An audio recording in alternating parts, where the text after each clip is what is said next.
And then how would you like to be addressed, Ms. CEO? Whatever you know. What has been our traditional practice? Well, there's nothing traditional about Kat, so I'm not really sure what I would say. Let's see, Ms. Dumas, what have we traditionally called the CEO? Well, some directors, some CEO DeMassimo, but whatever you're comfortable with, Mr. Massimo. Well, I don't generally think about that. Why don't we just CEO is a bit of a mouthful. Why don't we just say Director DeMassimo or Director D, whatever is easiest to put forward, that's fine. Ms. DeMassimo, Mrs. DeMassimo? Ms. Director DeMassimo? Director DeMassimo is fine. Yeah. All right, cool. Sounds good to me. I'll probably absolutely mess that up in the coming years. So don't hold it against me, but I'm glad to be here. Also, thank you to everybody for moving this to 11. That's really helpful. Yeah, I'm in this business class for the next 2 years, which is very exciting, but that's also a long time. So I've got the agenda here. Let me pull it up. Also, you had sent out a email earlier this morning to talk about the agenda. Did you I'm sorry. That was I needed to ask Beverly a question about the agenda, and I apparently did reply all. So I got my question answered. Thank you, sir. Okay, cool.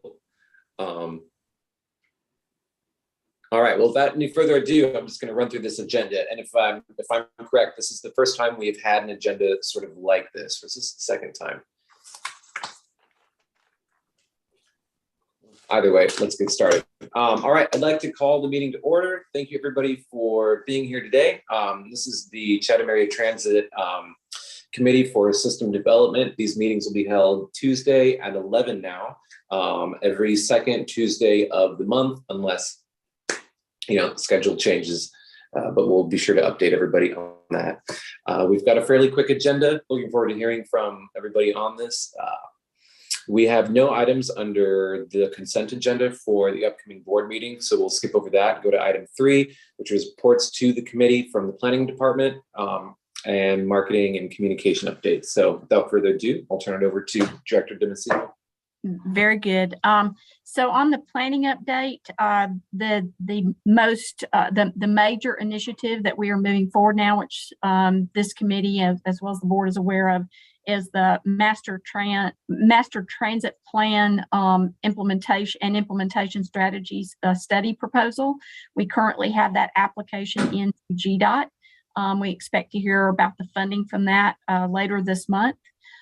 We have received letters of support for the match that's required for that. It was a $100,000 match for a $400,000 grant, so a total $500,000 study.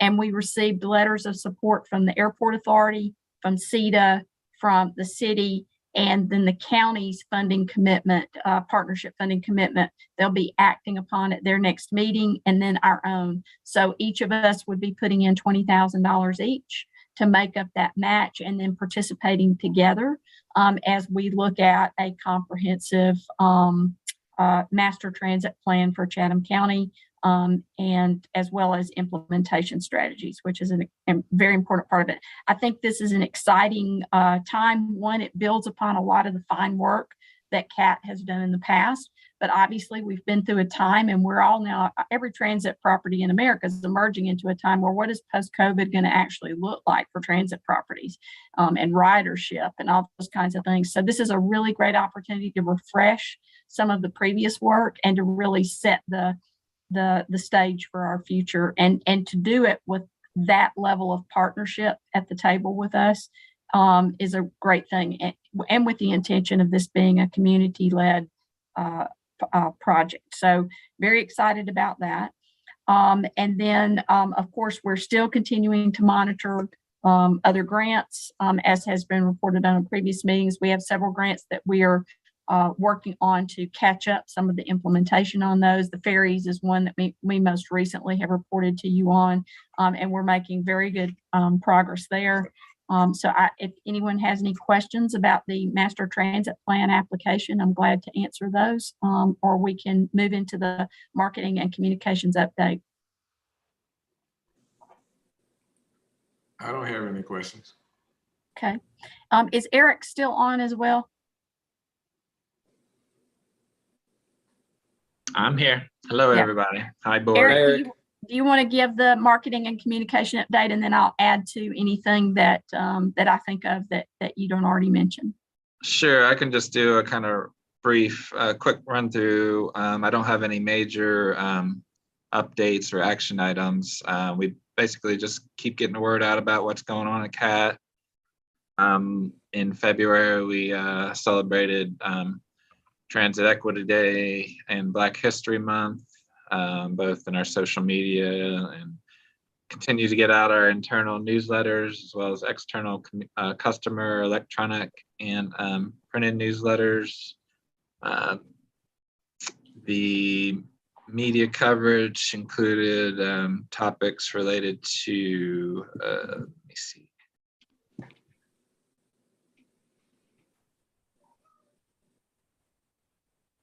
Our meeting calendar, electric bus debut at St. Patrick's Day Parade, which is exciting, and the pay increase for transit operators. So hopefully that will help us boost recruitment efforts there.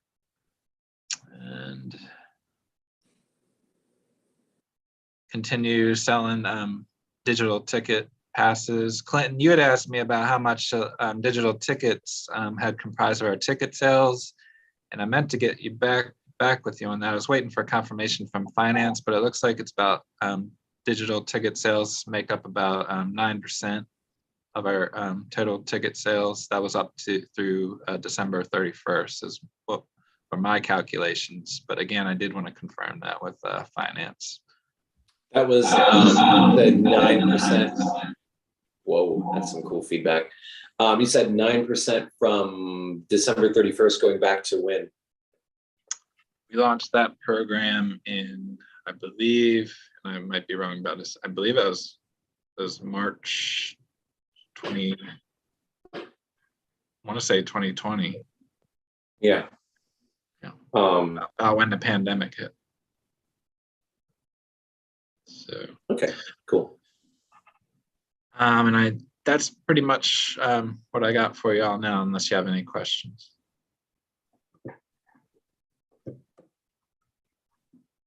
All right. I don't have any questions. Do you have any questions, Director Adams? No, sir. All right. Thank you, Eric.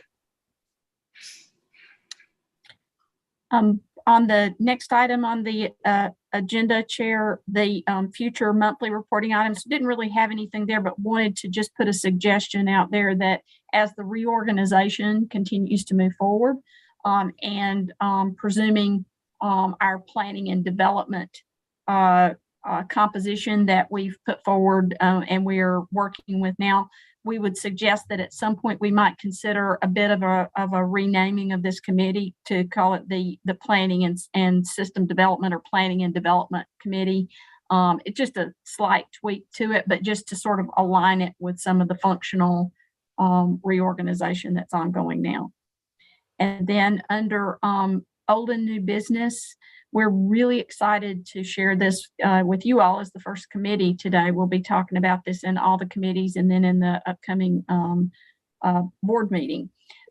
We know that the board has taken, as Eric just mentioned, has taken action to offer incentives to help boost our retention, recruitment, and so forth of employees at CAT. We want to, we continue to have a need, and it's a need, again, that's one of those things that's consistent across nearly every transit property in the country right now, of being able to find and recruit operators. And it's certainly a challenge that we've had as well.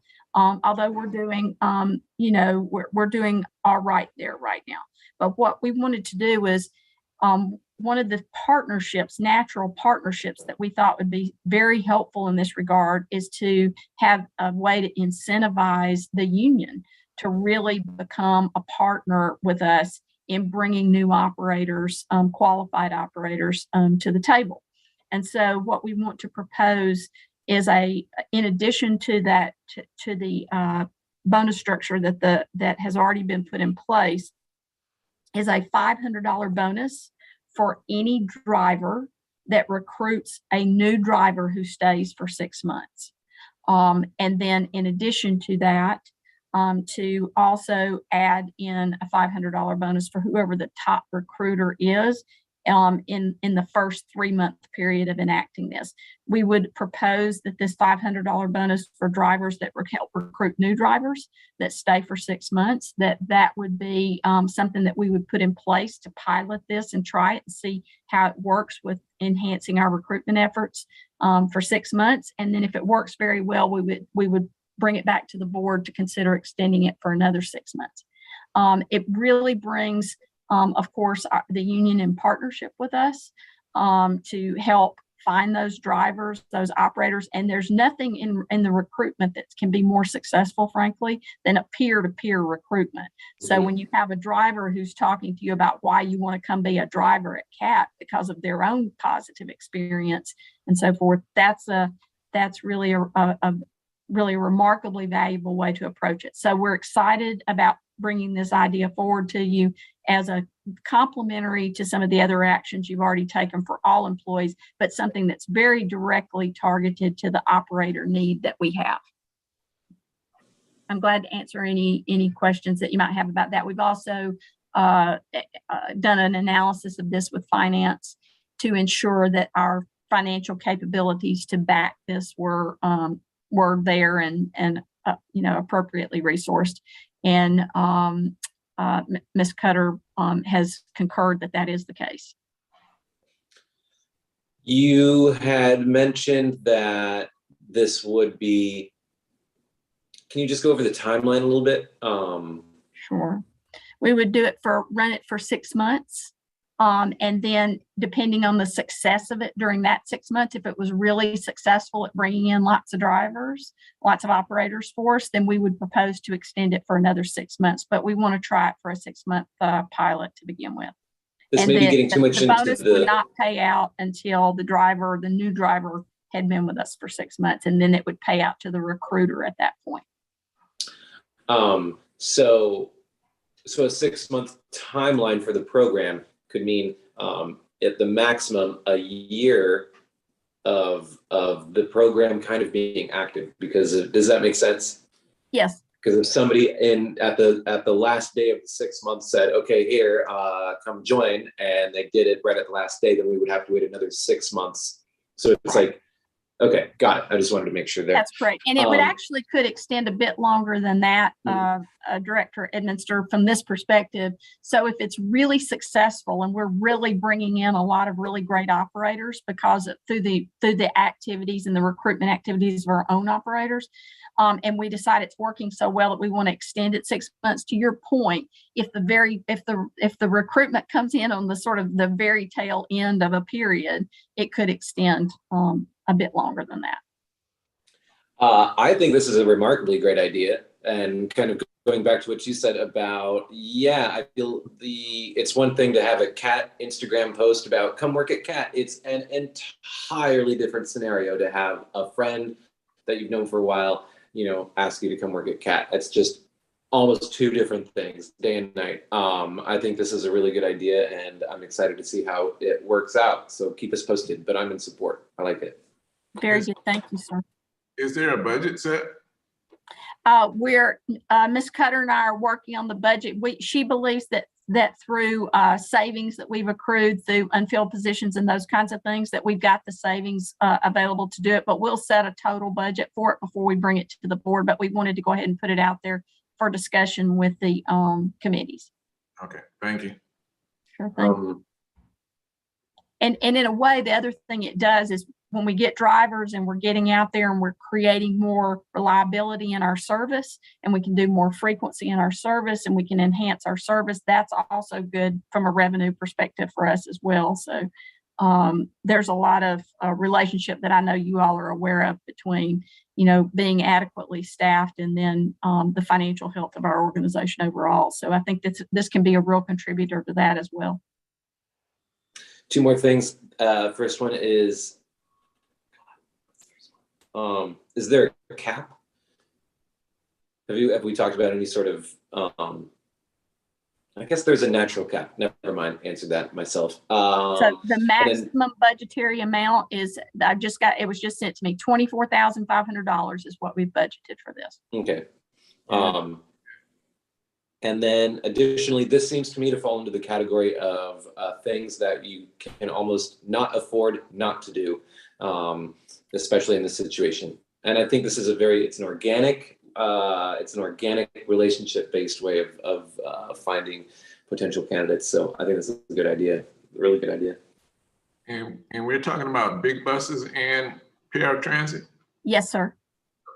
Operators of all kinds, absolutely. Okay, cool. What next? And then I think that under the other committee business, that's just a readout, I guess, of the things that'll be coming up in other committees to make you all aware of it. But I don't have any other particular items to bring before you today. Okay, I do have a question about, I got a text message from the CAP notification that there was going to be changes coming to the system on March 14th, I think next Monday. Can you talk to us a little bit about how those were figured out, and also the communication strategy to make sure that folks know about those changes? Right. And then also, it's hard for me to keep in my head how drastic or not drastic those might be without having a reference as to this is the system we do have, this is the system we're going to. So I'm just interested in that. That'll help me a lot answer any questions I get later. We actually have a Eric, do you have the template that we were using yesterday that's going to be used in the communications to make it very clear about, besides the fact that overall we're going to be going to capacity on buses? Yeah, we have I'm sorry, we do have the chart on our website showing the Can you bring it up for them to see now, please? Let me try to do that. Because to your question, Director Edminster, it's very specific because it calls out what the changes are.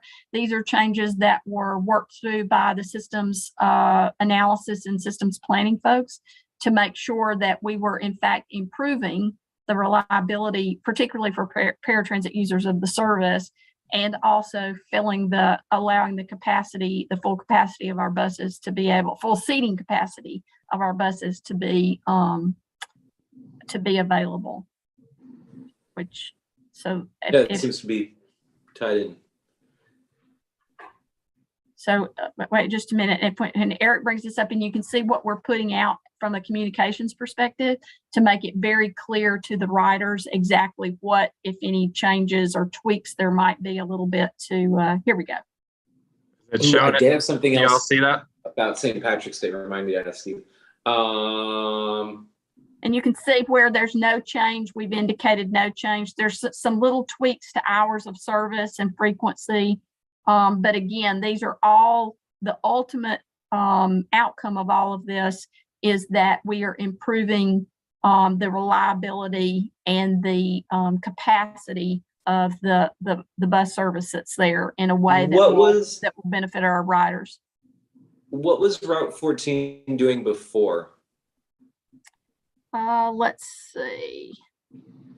I think the hour, and I don't have it in front of me. I will get Mr. Dumas to give me those hours, but the hours I think were a little bit different, not significantly different, but a little bit different, and the frequency was changed a bit. But I'll get that information. We'll get the changes so that you can see that as well. Because that's like my, That's our like hardcore route. Absolutely. And then, yeah, I mean, honestly, and I'm just saying this not as a critique to anything, but just, I think it just needs to be said, but the 2-hour frequency on some of these is just so hard to see. That's just so challenging to try to use.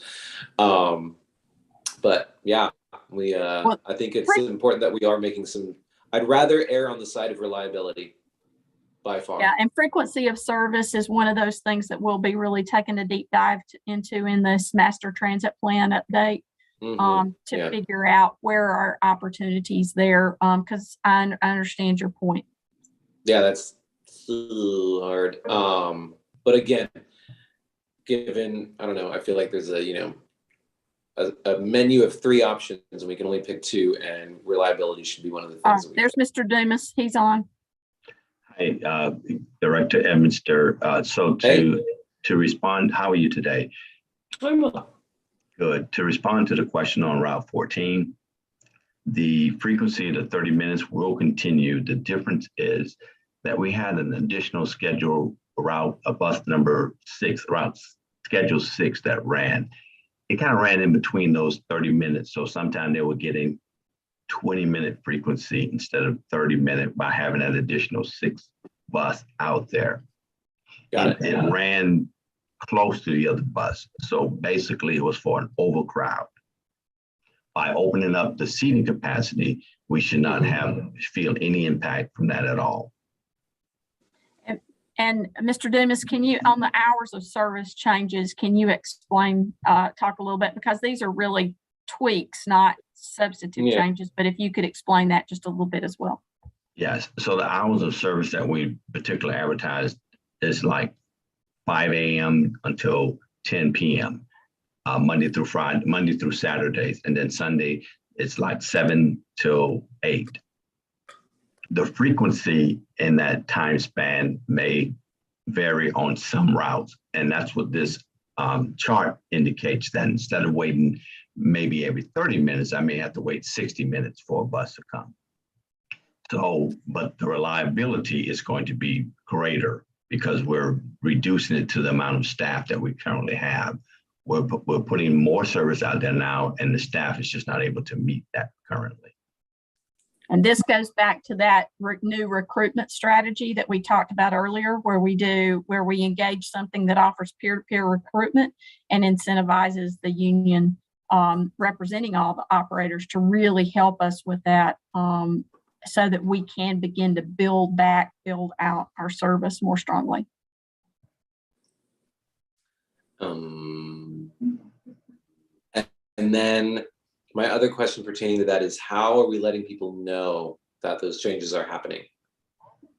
Eric, do you want to talk a bit about that? We just started promoting them today. We sent out a media release, so we should be getting some news coverage. Sarah's got some social media posts lined up. I did send it out in the customer newsletter, the electronic newsletter yesterday. The text notification you received, that went to all the customers that are subscribed to that service. So we're using all our communications methods to get the word out about that. But we'll be posting signs up at the transit center, of course. And there actually, speaking of the text message thing, I think is like a really good way to get information directly to people very quickly. Yeah, we keep growing. We still don't, I'm sorry, but we still only have about 260 customers signed up for that. So I think like if there's anything that we can do to get that number up, because once you've got that number, I mean, that's just like, I don't know what the cost of that would be, but pretty low. And in order to encourage maybe getting more of those numbers, if that's something that we could have included in board packets as something that we're watching, that'd be interesting. I didn't know we only had that's like in there. That's actually been in the board it report. Is? Yeah. All right, cool. Okay, well, my bad. I can. If you can point it out to me, I'll take a look. It's a slow climb right now. We do promote it in all the newsletters and flyers we post around. It's steady. We probably increase by like 5 or so subscribers a month, something like that. So okay. I have a question for Mr. Dumas about Garden City. Where are we on extending the service out to Garden City. And one of the complaints I got out there was that we don't have enough shelters at the bus stops. Okay, so that, I will get information for you on that. That's typically I rely on system development to kind of give me that information where they're planning to extend our service and also with the shelter location. So I will do an inquiry of staff along with Ms. DeMassimo on trying to give you a better response to that. I actually worked question. on that this week. So I actually have an answer on that. So we are still, there are some, Director Adams, there's some nuts and bolts issues with regard to identifying the properties, whether they're residential or not. Or that, and we had a statement, I think, from Mr. Vacker, who works with us, that there were not any residential properties there, but now there seems to, we need to have an actual confirmation from the tax assessor. So there was an outreach to the tax assessor's office by Val to confirm the nature of the properties along. There's a particular route there, but I've got an update on that that I can send to you immediately following this. Thank you, ma'am. Sure thing. There's still, I would tell you though, that there's nuts and bolts components of that are still in process about exactly what the next steps are and so forth. We've got a comprehensive list, but there's some pieces of information that, including some of the tax assessors' information and so forth, that have just not been collected yet, that we've got to get done. Okay, thank you. Yes, sir.